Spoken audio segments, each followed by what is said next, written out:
राधे राधे। जय श्री कृष्ण। आंवला नवमी, गोपाष्टमी से अगले दिन आंवला नवमी होती है। आंवला नवमी को आंवले के वृक्ष की पूजा करते हैं।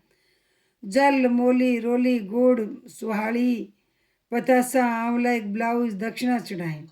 दिया और धूप जलाकर 108 फेरी ने। कहानी कहें, ब्राह्मणी को ब्लाउज देकर जिमाएं, धोती दक्षिणा में दें। भोजन में आंवले का होना जरूरी है और स्वयं भी भोजन करें। सब वस्तुएं ब्राह्मण को दें। आपकी इच्छा हो तो दक्षिणा में गहना डालकर लाल कपड़े से बांधकर ब्राह्मण को गुप्त दान भी दें, लेकिन दान अपनी श्रद्धा और हैसियत के अनुसार करना चाहिए। आंवला नवमी की कहानी। एक आंवलिया राजा था जो रोज 1 मन सोने के आंवले दान करता था और बाद में जीमता था। एक दिन उसके बेटे बहू ने देखा कि रोज इतने आंवलों का दान करेंगे तो सारा धन खत्म हो जाएगा, इसलिए इसका दान बंद कर देना चाहिए। एक पुत्र आया और राजा से बोला, आप तो सारा धन लुटा दोगे, इसलिए आप आंवले का दान करना बंद कर दीजिए। तब राजा और रानी उजाड़ में चले गए, जंगल में जाके बैठ गए और वहां आंवलों का दान नहीं कर सके, इसलिए उन्होंने कुछ भी नहीं खाया। तब भगवान ने सोचा कि अगर हमने इनका सत्य नहीं रखा तो दुनिया में हमें कोई नहीं मानेगा। तब भगवान ने उनके सपने में आकर कहा, तुम उठो, तुम्हारे पहले जैसी रसोई हो गई है, आंवले का वृक्ष लगा हुआ है, तुम दान करो और जीम लो।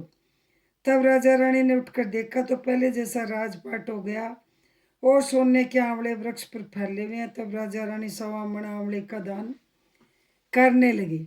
उधर बहू बेटे से धर्म और अन्नदाता का बैर पड़ गया। आसपास के लोगों ने कहा, जंगल में एक कांवलिया राजा है, सो तुम वहां चले जाओ, तुम्हारा दुख दूर हो जाएगा। वे दोनों वहां पहुंचे। वहां पर रानी अपने बेटे और बहू को देखकर पहचान गई और अपने पति से बोली, इन लोगों से काम तो कम कराएंगे और मजदूरी ज्यादा देंगे। एक दिन रानी अपनी बहू को बुलाकर कहा, मेरा सिर धोकर नहला दो। बहू सिर धोने लगी तो बहू की आंख में से पानी निकलकर रानी की पीठ पर पड़ा। तब रानी बोली, मेरी पीठ पर आंसू क्यों गिरे हैं, मुझे बताओ। तो वह बोली, मेरी सासू की पीठ पर भी ऐसा ही मस्सा था और हमने उन्हें घर से निकाल दिया। वह 1 मन आंवले का दान करते थे तो हमने उन्हें भगा दिया। तब सासू बोली, हम ही तुम्हारे सास ससुर हैं, तुमने हमें निकाल दिया था, परंतु भगवान ने हमारा सत्य रखा। हे भगवान, जैसे राजा रानी का सत्य रखा वैसा सबका रखना, कहते सुनते सारे परिवार का सत्य रखना। इस कहानी के बाद विनायक जी की कहानी। विनायक जी की कहानी। एक छोटा सा लड़का अपने घर से निकल कर आ गया और बोला, आज तो मैं विनायक जी से मिलकर ही आऊंगा। घर जब आऊंगा जब मैं विनायक जी से मिल लूंगा।